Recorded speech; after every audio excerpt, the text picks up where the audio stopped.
por tener a estos dos presentadores a mi lado. Por un lado, Vero Maza y Juan Carlos Flores. Voy a leer una breve semblanza de cada uno de ellos. Verónica Maza Bustamante es periodista, educadora en sexualidad y guía de meditación. Ha escrito 7 libros y ha aparecido en diversas antologías de relatos. Actualmente labora como coach sexual y de vida.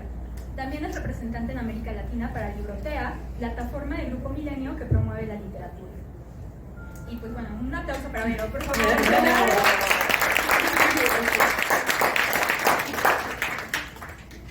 Y también tenemos aquí con nosotros a Juan Carlos Flores, es promotor cultural y de espectáculos, director de la agencia Artist House, dedicada a apoyo de proyectos culturales, editoriales y de espectáculos. Es A&R para México de la distribuidora digital Faro Latino, es productor y conductor del programa de TV por streaming Negocios de la Música TV.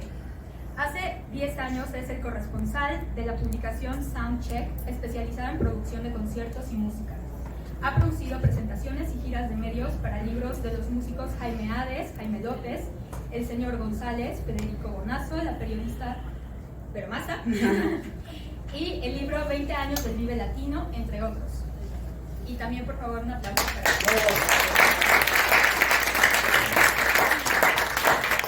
Y ahora a mí me gustaría presentarte, Paulina.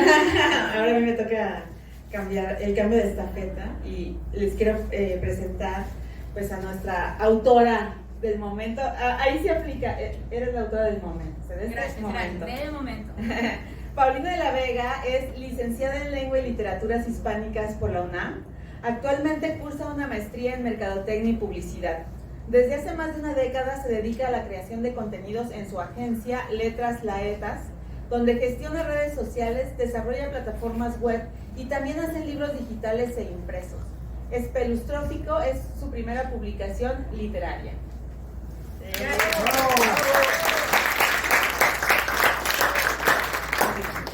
Y pues no sé qué prefieras, Paulina. A mí me gustaría que tal vez que Juan Carlos y yo platicamos ligeritamente, así un poquito, porque luego se cuelga uno y no se trata de ni poquito, sobre pues nuestra lectura de tu libro de relatos, y si quieres después podemos platicar de varios temas, ¿te parece?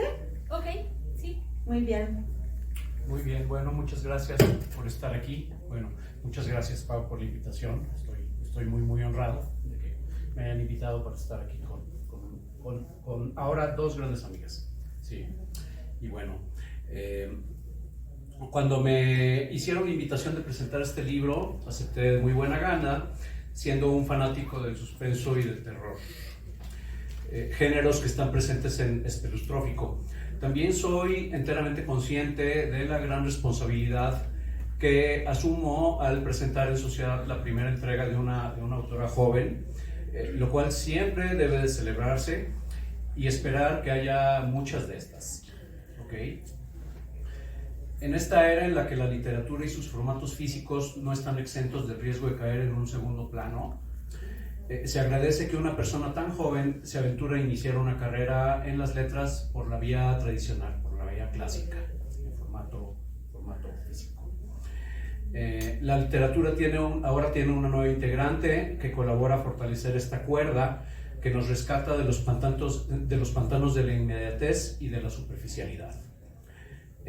Como una persona cuya existencia gira alrededor de la música, mi lectura invariablemente está alimentada imaginariamente por los volúmenes de mi soundtrack mental.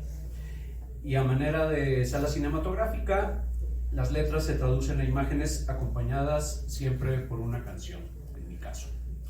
Me sucede que cuando no encuentro una conexión con esa obra, siempre hay un silencio, ¿sí?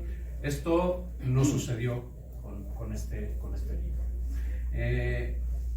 En esta lectura les comparto, fluyeron temas musicales de, entre otros, el soundtrack de Espelustrófico hubo artistas como Brendan Perry, La Barranca, Human Drama y Lo Más Oscurito de The Cure.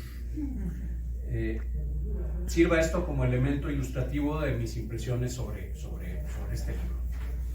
Esta entrega consta de 5 relatos en los que ya había sugerido confluyen el suspenso, el costumbrismo e incluso el terror en adecuadas medidas.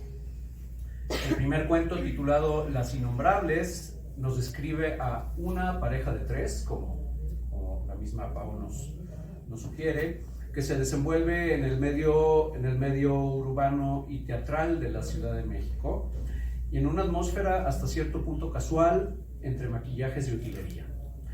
Esta reposada narración nos prepara el camino para Chelem. Aquí un grupo de jóvenes de la burguesía capitalina, en pleno escape vacacional, interactúan teniendo como escenario un pueblo de pescadores en Yucatán. Todo parece fluir en una curva normal hasta que un hecho inesperado genera un twist final en el desenlace.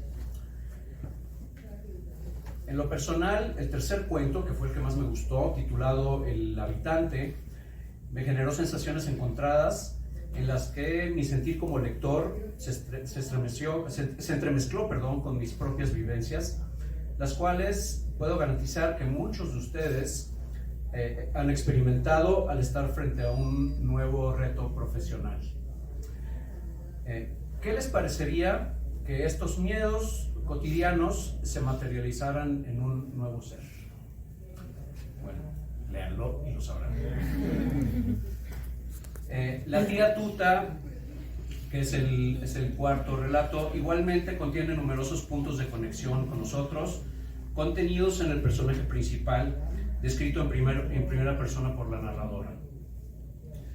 Creo firmemente que como mexicanos o latinoamericanos, todos hemos tenido una abuela, tía o madrina tuta. Yo les confieso que yo tuve una tía tuta y era la tía tuta, efectivamente. Entonces efectivamente tuve un punto de conexión como muy cercano con este cuento, ¿no? Porque era mi tía tuta, tal cual. Sí. Bueno, el cuento, al mismo tiempo que genera un inquietante déjà vu al tener como contexto el inicio de la pandemia del COVID-19, la cual representa en la narración un recuerdo para nosotros aparentemente lejano. Sin embargo, pero que regresa cuando vemos un cubrebocas tirado en la calle. ¿A poco no le sucede? Sí. Bueno, finalmente, el relato que abarca casi la mitad del volumen es Amor y Vida. Y este plasma en primera persona todo lo que implica ser mujer en este país y que inevitablemente nos lleva a la reflexión sobre la necesaria reprogramación ante los signos de los tiempos. Bueno, finalizo mi participación recomendando este interesante libro, muy correctamente escrito. Estoy seguro de que ustedes lo disfrutarán como yo lo hice. Por mi parte, Paulina tiene la promesa de mi seguimiento a su carrera futura y a sus siguientes entregas bibliográficas. Muchas gracias por la invitación. Bienvenida a Guadalajara y bienvenida a la FIL. Gracias. ¡Bravo!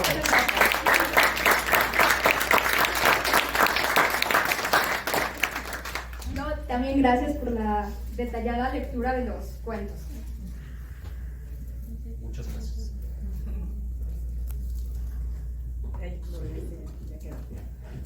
Pues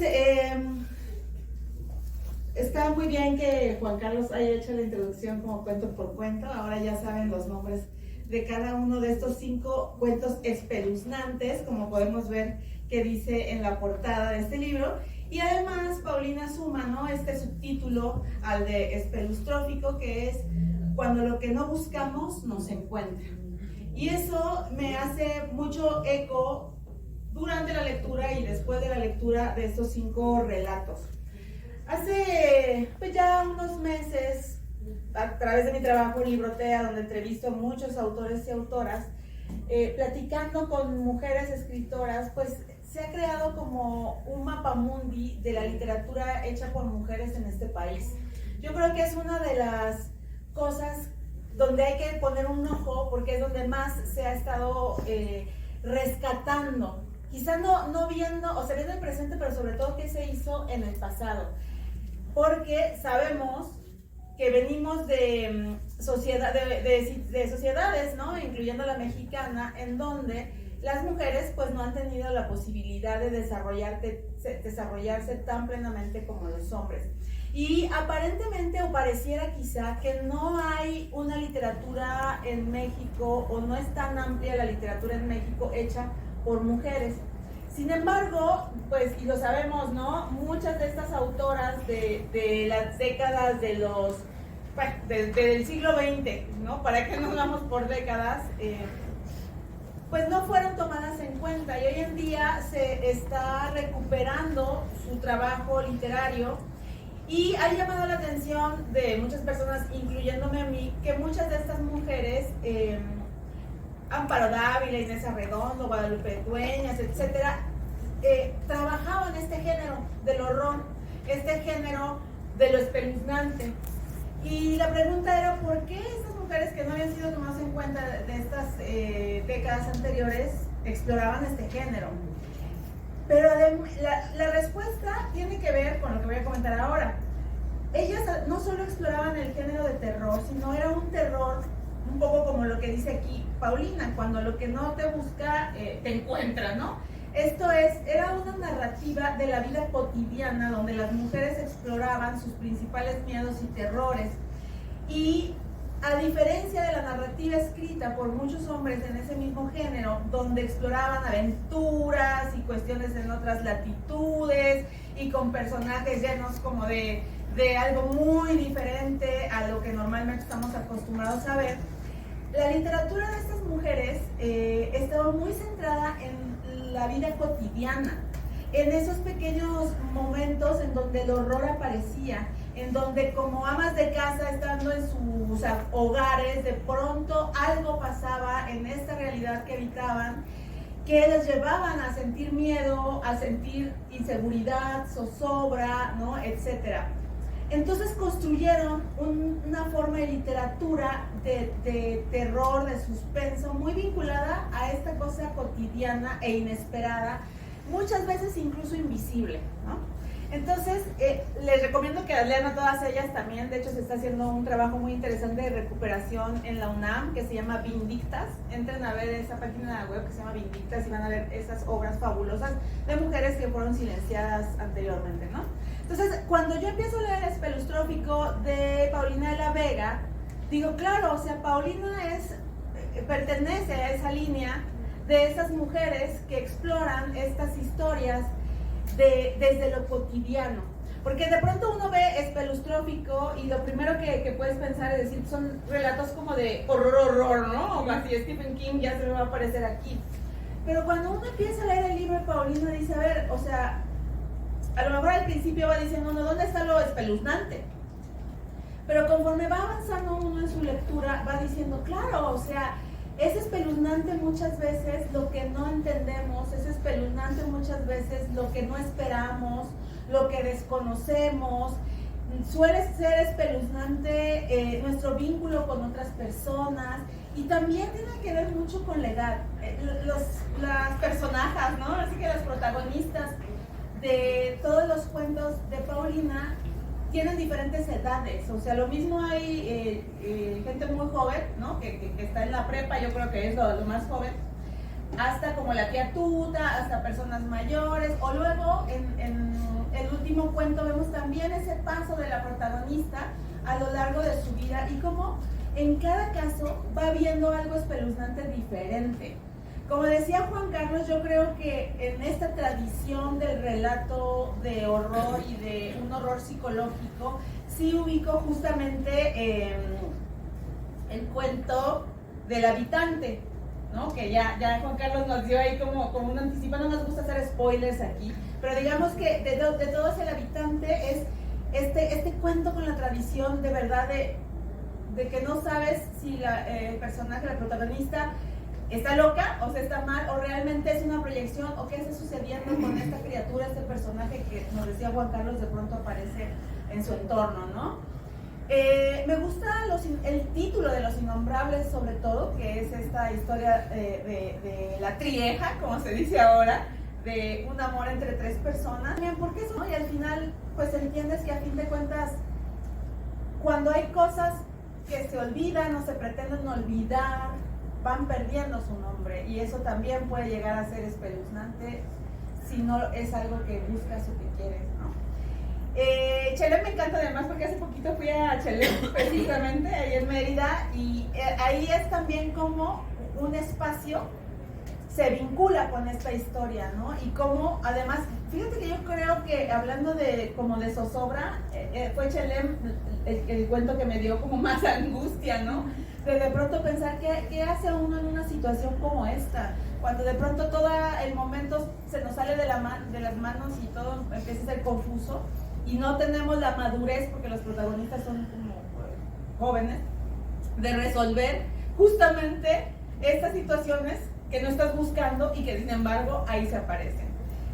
Y bueno, Amor y Vida, que es el relato más largo del libro y que, como decía Juan Carlos, pues nos acerca a los miedos que todos hemos vivido y que incluso van más allá de la misma pandemia. O sea, el miedo de crecer, el miedo de ser adultos, el miedo de reproducirnos, ¿no? De tener que criar a alguien o compartir la vida con una persona, y cómo se transforma el amor con el paso del tiempo, ¿no? Y también es algo que te da mucho miedo el pensar que el amor mismo se transforma en algo que no sea bonito, ¿no?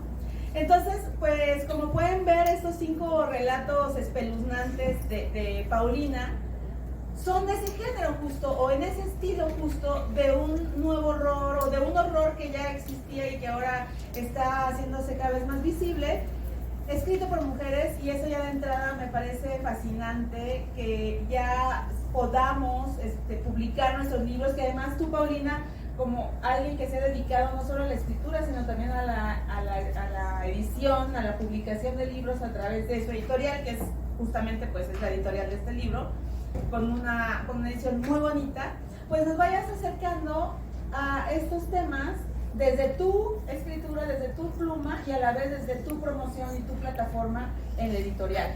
Entonces, ahorita me gustaría que platicáramos ya los 3 y todo, pero lo cierro diciendo esto. O sea, si quieren acercarse a historias que mantienen esta tensión, este horror, que además están escritas muy fácilmente, o sea, a fin de cuentas, y te lo quería como comentar, ¿no? Que en su biografía, Paulina cierra diciendo, o cierra quien lo escribió, es una impostora, sin lugar a dudas, pero espera que ustedes no lo noten. Y entonces pensaba y decía, bueno, no es que no lo notemos, es que más bien yo creo que a fin de cuentas todos empezamos siendo impostores e impostoras, ¿no? Todos empezamos a escribir por motivos diferentes, pero que por lo regular no son como los más cercanos a nosotros. Y lo más bonito de escribir un libro es que después, si no lo dejas, escribes un segundo, un tercero, un cuarto, y cada vez te vas sintiendo menos impostora, y cada vez vas entendiendo que esta es tu voz y que solo se trata de irla llevando más allá y más allá cada vez, ¿no? Y explorando temas. Entonces, a la par de que les recomiendo a ustedes la lectura de estos 5 relatos espeluznantes escritos por Paulina de la Vega, también te invito a ti, Paulina, que sigas en esta carrera de la literatura, que es difícil pero es muy bonita, y que pues sigas sobre todo abriendo tu mundo, porque ahí es donde deja uno de ser impostor o impostora, cuando dices lo que estoy abriendo es lo que conozco, lo que reflexiono, lo que vivo y lo que sé. Entonces, pues muchas gracias, Paulina. No, gracias a ti, pero muchas gracias.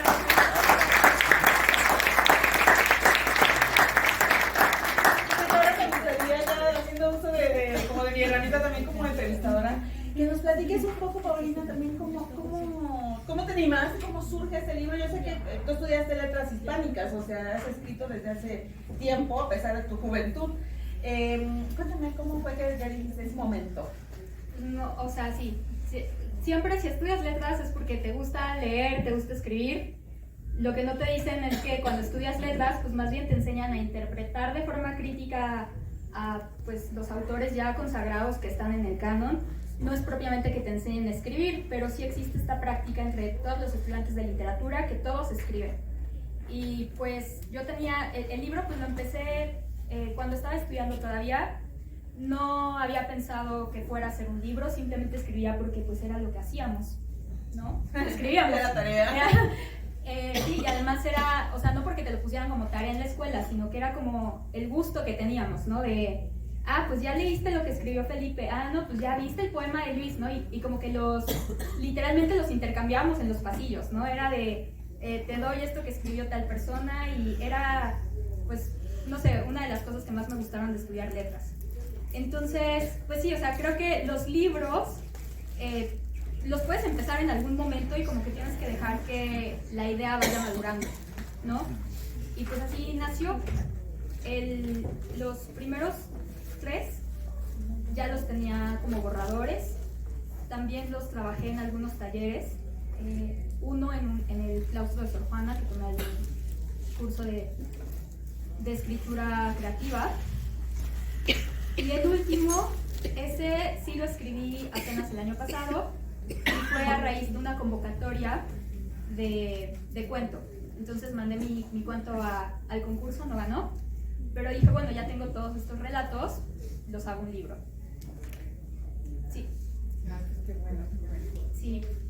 Y pues de lo que tú estabas comentando, de que a mí también me llamaba mucho la atención, y yo decía, no, pero es que mi libro no es de terror, porque pues el terror es que hay monstruos o payasos sangrientos, sí, que hay sangre, y conforme ya he estado compartiendo mis textos con mis amigos, uno me decía, no, pues tal vez el miedo que enfrentan estas personas pues es cotidiano, ¿no? El miedo a enfermarse durante la pandemia, evidentemente para pues las personas más jóvenes no es igual que como lo vivió una persona adulta mayor, ¿no? Y eso puede ser algo muy, muy espeluznante. Y el cuento que comenta Vero, justo yo lo terminé de escribir y se lo mandé a otro amigo, porque todavía creo que es una práctica que va a pervivir siempre, ¿no? Como que escribes algo y lo mandas a ver qué piensan tus amigos, y ya te comentan y le corriges, le mueves. Bueno, me dijo que este cuento del habitante, más bien, sí, el habitante, le recordaba otro cuento de Amparo Dávila que se llama El huésped. ¿Tú lo conoces? Sí. Ah, bueno, y yo no lo había leído hasta después. O sea, primero escribí mi cuento y después leí El huésped. Y me sorprendió la cantidad de paralelismos que encontré. Este es un cuento de Amparo Dávila que justo narra cómo ella vive en una casa con la señora que los ayuda con la casa y los hijos de ambas, ¿no? Y esta señora está casada y de repente su marido lleva a vivir a la casa un monstruo. No te dice cómo es, solo te dice que lo mete en una habitación y que ahí está, y que a él no le importa que a ellas les dé miedo que ahí esté. Entonces, pues la narración va avanzando y te va contando cómo de repente esta criatura agrede a uno de los niños, y cómo ellas tienen tanto miedo y ya quieren que ese monstruo se vaya, pero no saben cómo hacerlo, y entonces empiezan a maquilar como todo un plan para deshacerse de ese monstruo. Y lo que acabas de decir, Vero, me hace mucha resonancia, porque justo creo que hay veces que, como seres humanos en general, pero en particular mi vida la vivo como mujer, sí te enfrentas a momentos en los que tú no sabes, tienes como una serie de malestares que no puedes tal vez hablar de ellos en voz alta, que tal vez no sabes por qué de repente algo te molestó. Y son como pequeños monstruos que se van como volviendo ahí, ¿no? Que son como cosas que traes. Y que si tú no puedes hablar de eso, pues es muy como que te puede volver loco de alguna forma. Y creo que es lo que le pasa a Amparo Dávila en este cuento. Tal vez ella no estaba hablando de un monstruo en el sentido literal, tal vez estaba hablando como de un malestar en su matrimonio, de un malestar en el ámbito doméstico, que ahora que yo hago como un análisis, yo siento que en mi caso este monstruo ya no está en el ámbito doméstico, este monstruo ya está en el trabajo, porque este personaje lo que está buscando es un ascenso en su trabajo, y hay como una serie de condiciones que como que le imposibilitan. Entonces es un terror que, pues sí, no es propiamente el terror de que está lleno de sangre o que hay fantasmas. Es como un terror, sí, más cotidiano, pero no por eso deja de ser terrorífico. No sé si quieras comentar algo. ¿No? Sí, no, eso es... Y fíjense... Quiero seguir escuchando la entrevista. Y eso es súper interesante lo que acabas de decir, Paulina, en el sentido de que efectivamente hablábamos, ¿no? De las escritoras de la generación donde Amparo Dávila y un poco antes y un poco después, que claro, pues eran mujeres que no tenían la posibilidad como tenemos hoy en día de explorar la vida laboral. Entonces su mundo se restringía a su casa, ¿no? Si acaso la casa de la mamá, de los papás, ¿no? Y entonces ese twist que tú das como a esta historia, que además pues son historias universales, ¿no? Que pasa de pronto con una presencia insospechada en un espacio cercano a ti, ¿no? Pongámoslo así. No sabes si es una proyección, no sabes si es un fantasma, no sabes si es la bolsa de basura que confundiste en la noche con una criatura, ¿no? Pero lo que dices es muy interesante porque entonces llevas a esta criatura al ámbito laboral. O sea, lo sacas de ese ámbito doméstico, lo llevas al ámbito laboral y eso es una actualización también de la situación, no solo literaria, sino de las mujeres, ¿no? Y que creo que es lo mismo que ocurre con el último cuento, porque bueno, justo yo me acuerdo que cuando era niña jugábamos un jueguito con las manos, que era cuando yo era baby. A ver, levante la mano quien se acuerda, o si a alguien le tocó, ¿no? Que era una cancioncita que te decía, cuando yo era baby chupeteaba, cuando yo era niña me pegaba, cuando yo era joven coqueteaba, cuando yo era madre arrullaba, cuando yo era vieja bastoneaba, cuando yo era muerte apestaba, cuando era polvo me barrían, cuando yo era ángel yo volaba, cuando era Dios yo mandaba y cuando yo era diablo picoteaba. Y ya al final te hacías cosquillas, ¿no? Pero básicamente es una canción popular que va pasando generación tras generación mediante la oralidad y que te va diciendo de alguna forma, configurando tu pensamiento de, bueno, pues yo primero soy niña, yo después voy a ser mujer, yo después de ser mujer voy a ser madre, yo después de ser madre pues ya voy a ser vieja y luego pues me voy a morir, ¿no? Y ya. Entonces, ¿qué hay como del espacio para, qué sé yo, si yo quiero tener una profesión o si yo quiero viajar o si yo quiero, no sé, hacer alguna otra cosa, lo que sea, literalmente. Entonces justo como que en ese último cuento usé las líneas de esta canción y por ejemplo la parte que dice que era vieja no es realmente que el personaje haya llegado a una edad mayor, sino que por ejemplo su novio le dice que es mi vieja, ¿no? Entonces como que intenté irlo actualizando a lo que sería pues la vida en el momento que a mí me tocó estar en la historia, ¿no? Y pues sí, o sea, esto que mencionas también creo que viene en el último relato. No, total, y yo supongo que no es un spoiler para nada, pero me encanta la construcción del relato, como bien dice Paulina, pues tiene que ver con, yo no me tocó esa del baby, de esa cancioncita, pero justo va construyendo el mismo relato con esas frases, ¿no? O sea, como subtítulos, cuando ya era muerte, cuando ya era polvo. Entonces tú vas justo y a las primeras páginas del cuento te da toda la cancioncita completa, entonces sabes de qué va, ¿no? No más que de ahí nomás uno diciendo, ¿y esto qué? Pero me gusta que cuando llegas justo a la parte, ya lo había separado de cuando yo era Dios, y de pronto está la página en blanco. Y estos son de estos jueguitos literarios que siempre me gustan, ¿no? De pronto así como de vienes de, tratando de entender y luego cuando yo era Dios y luego, ok, yo tratando de pensar como que podría haber en esta página en blanco. Y eso es interesante, ¿no? O sea, de pronto en un libro antes del final de una página en blanco. Cuéntame, ¿y generó algo en sí como esa posibilidad? Pues es que realmente me parece, no sé, me parece muy megalómano pensar cuando yo era Dios, pues no sé. O sea, simplemente fue como cuando yo era Dios, pues si alguna vez he sido Dios no lo recuerdo, aunque yo sí creo que todos tenemos una chispa divina en cada uno de nosotros y por eso estamos vivos, ¿no? Simplemente es algo que no puedes, de lo que no puedes, o sea, ¿qué es lo que puedes decir? No, simplemente estás aquí. Esa fue la idea de dejar esa página en blanco. Sí. Bueno, yo quería mencionar, escucha, sí. Quería mencionar que, bueno, el último relato sí me hizo como pensar,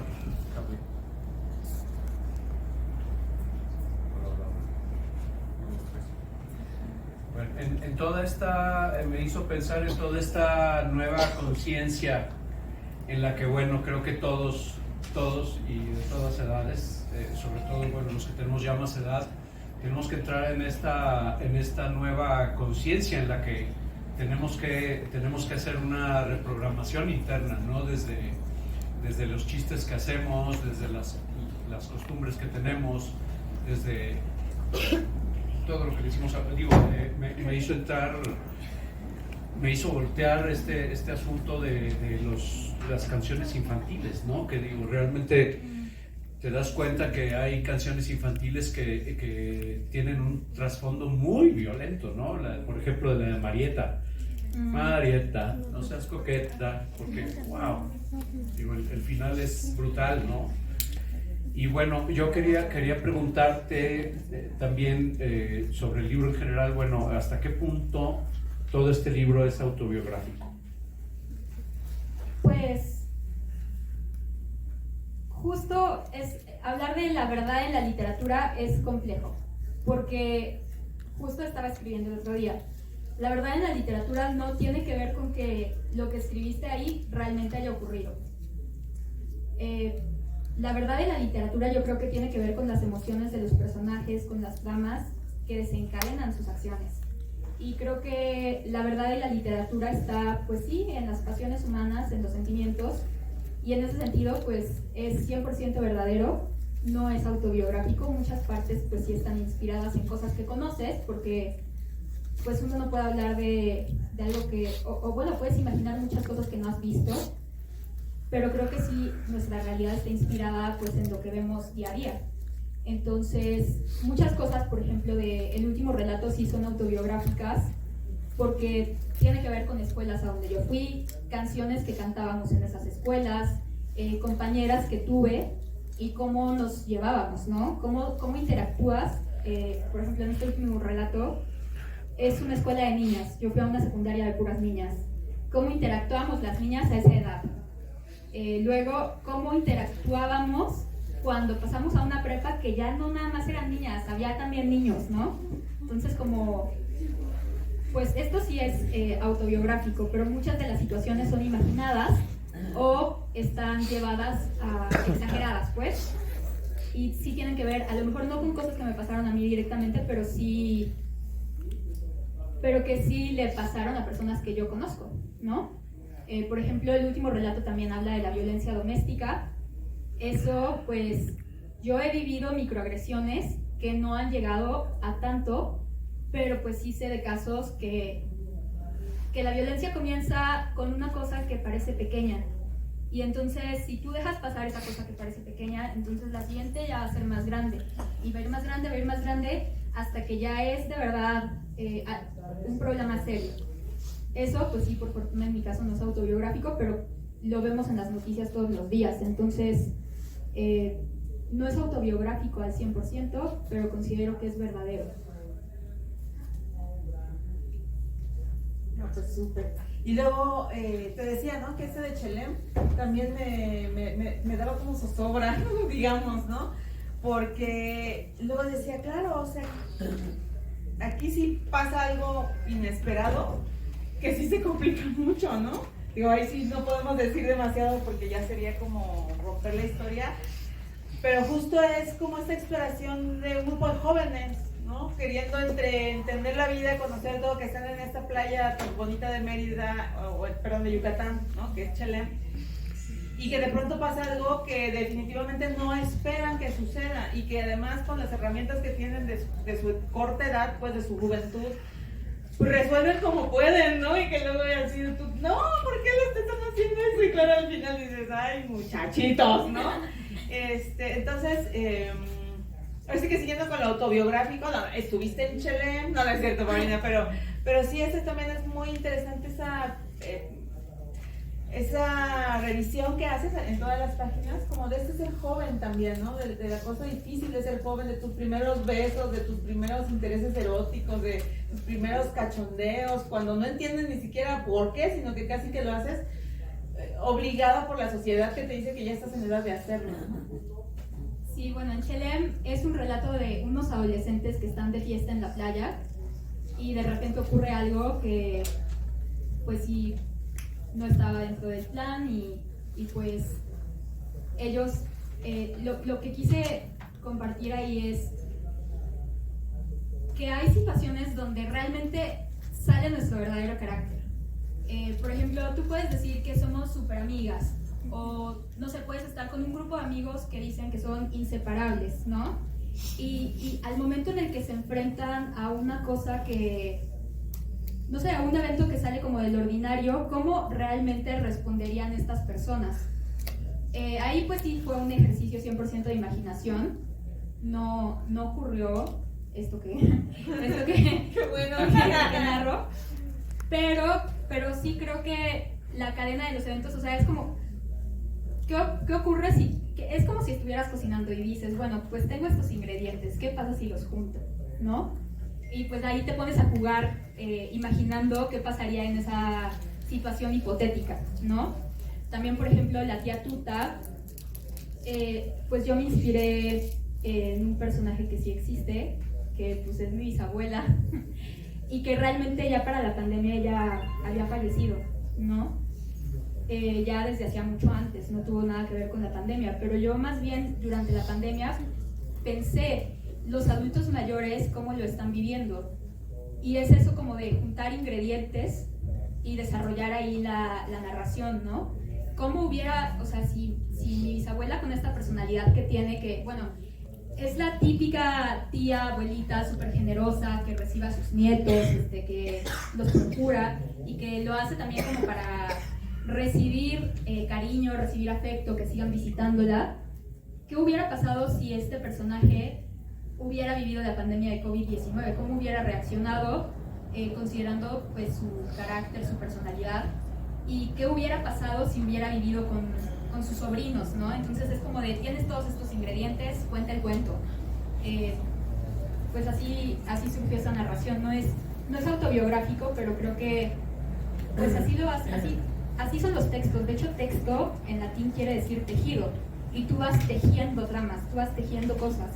Tú tienes, no sé, el elemento A de una libreta, tienes el elemento de, no sé, estamos aquí reunidos en la FIL. ¿Qué pasa si yo empiezo a hablar de las primeras 3 cosas que me vienen que veo, ¿no? ¿Y qué pasa si yo ya me pongo a desarrollar ahí una historia a partir de que hoy fui a una presentación en la FIL y después salí y me comí un helado y después en la noche vi volar una gaviota y me parece muy extraño ver una gaviota en Guadalajara en la noche? Eso está extraño, ¿no? Es como de... creo que así es la literatura, tú vas tomando elementos y como que vas haciendo eso es el texto, vas tejiéndolos. No tiene que ver con que haya ocurrido, y eso es lo hermoso de la literatura, que tú puedes imaginar y crear, tejer lo que tú quieras.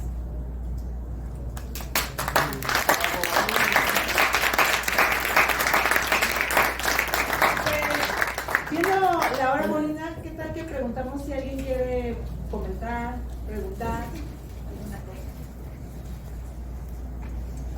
Si alguien quisiera preguntar algo, comentar algo. ¿Alguien leyó el libro? Ok, sí. Miren, ya tengo algunos lectores aquí. No sé si quisieran compartir, o incluso quienes no han leído, cuál de los cuentos les pareció interesante y por qué. Pueden levantar la mano, sí. Sí, por favor. ¿Cómo te llamas? Itza. Itza. Me gustaría preguntar todos esos miedos que tú plasmas en tu libro, se definiría como propio. ¿A cuál le temerías más? Si no fuera propio, ¿a cuál de esos le temerías más? A todos. A todos en igual medida dependiendo del contexto, ¿no? Creo que dependiendo del contexto todos podemos tener miedo de enfermarnos. Tal vez en un día cotidiano no, pero ¿qué tal durante la pandemia? O, por ejemplo, el primero, el miedo es que tú tienes amigos y que no, o sea, que tus acciones los estén lastimando y que no eres consciente de eso, ¿no? Pues eso también da miedo, a mí me da miedo. Como que tú crees que todo va bien y de repente te das cuenta que no, que siempre las cosas que hacías lastimaban a la otra persona. Eso también me da miedo. Chelem, pues un accidente, tal vez, sí, o sea, dependiendo del contexto, creo que todos mis miedos ahí están. Pero hay una frase, no sé de quién sea, pero me gusta mucho, que dice que la vida no se trata de ir por ahí sin miedo, sino de hacer las cosas con todo y miedo, ¿no? Que eso no te detenga.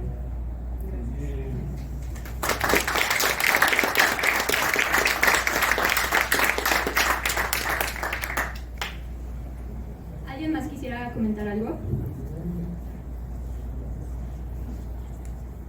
¿Cuál considerarías que sería el peor miedo de todos? No tener miedos. No sé, porque es decir, tú siempre que haces algo, te enfrentas a algún riesgo, ¿no? Hablar en público hoy, a lo mejor para mí, me podría dar miedo. Si yo no lo hubiera hecho, creo que hubiera sido peor, porque eso quiere decir que no estoy haciendo nada. Entonces creo que no tener ningún miedo habla de que no te arriesgas lo suficiente.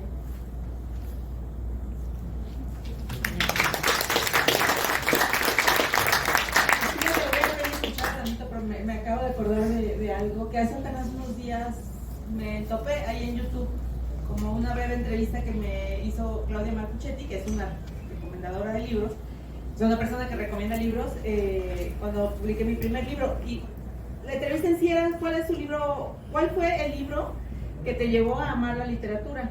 Y entonces yo le explicaba que fue Drácula, ¿no? De Bram Stoker.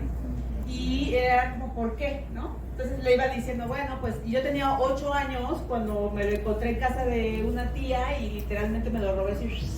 Pero después ya de un tiempo lo volví a regresar. Y ahorita toda esta parte última de la conversación me recordó eso, porque yo misma, dije, wow, cuando veo mi propia respuesta, ¿no? Entonces le digo a Marcuchetti, lo que pasa es que a esa edad me da muchísimo miedo. O sea, me metí abajo de las cobijas con la lámpara, además, para que mis papás no me dijeran, ay, ¿por qué sigues leyendo? No, si ya es de noche. Es de mi equipo. Porque no podía dejar de leer y decir, entonces era una mezcla, por un lado, como de mucha curiosidad de qué va a pasar, y a la vez mezclado como con este miedo tremendo. Y yo digo en esa entrevista que vi ahora, y me di cuenta a esa temprana edad de los 8 años que lo mejor era enfrentar los miedos. O sea, que si quería seguir metiéndome en esta literatura, en esta historia que me tenía súper atrapada, tenía que dominar el miedo, porque si me dejaba vencer por el miedo, entonces iba a cerrar el libro, lo iba a aventar por ahí, lo iba a regresar y ya no iba a seguir leyendo. Entonces, decía, ahí no solo me enamoré de la literatura, sino que también empecé a entender que a veces el miedo sí se puede vencer o soterrar un poco a favor de lo que puede venir, ¿no? Y siempre que tú vas venciendo estos miedos, aparecen nuevos miedos, ¿no? Sí, claro. Pero creo que eso nos hace personas más completas.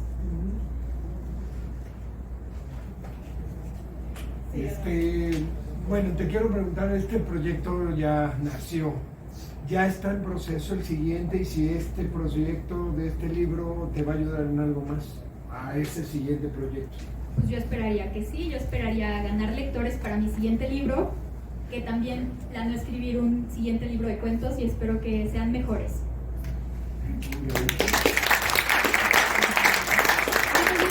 ¿Nos puedes contar brevemente sobre la editorial también? Porque no hablamos de eso y estaría bueno. Ok, bueno. Literalmente, cuando yo era estudiante de licenciatura, lo digo literalmente porque así ocurrió, me contrataron para corregir textos. Y pues empecé a ofrecer estos servicios de corrección de textos y dije, bueno, pues si yo soy buena en esto, pues voy a hacer mi página de Facebook ofreciendo mis servicios. Y pues hice mi dibujito, mi logotipo de letras laetas, y es un búho, y lo pegaba ahí en la facultad, ¿no? De yo corrijo textos, sí, Ahí está. y pues, independientemente de que pues ya mi trayectoria profesional más bien se enfocó en la mercadotecnia, en concreto en la digital, pues yo siempre tuve este proyecto de manera paralela, y ahora, a partir de 2019, es a lo que me dedico al 100%. Es una agencia de contenidos digitales, llevamos cuestiones también de marketing digital, y a partir de que publiqué mi libro y le puse mi sello, pues otras personas me han pedido también que los ayude a publicar sus libros. Entonces, pues todas estas cosas que ya pues yo he venido haciendo desde pues muchísimos años, de corregir textos, leer, y que lo hago con la pasión de que literal, o sea, me gusta mucho hacerlo, lo haría gratis. Es más, pues sí, o sea, leemos porque nos gusta. Ahora imagínense que te paguen por leer el texto de alguien y hacerle un bonito libro, no, pues yo dije, de aquí soy. Y sí, a partir de la publicación de Espelustrófico, en mi agencia Letras Laetas, también ofrecemos el servicio de libros impresos y libros digitales.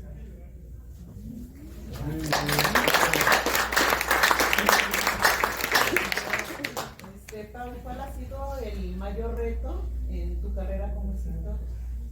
Pues mi carrera como escritora comenzó el año pasado, así que mi mayor reto, hay un meme del que me estaba acordando hace mucho, que es el meme de una persona que dice, está en el sillón de su terapeuta y su terapeuta está tomando nota, y es una persona que dice: soy un escritor autopublicado que se sigue mandando cartas de rechazo.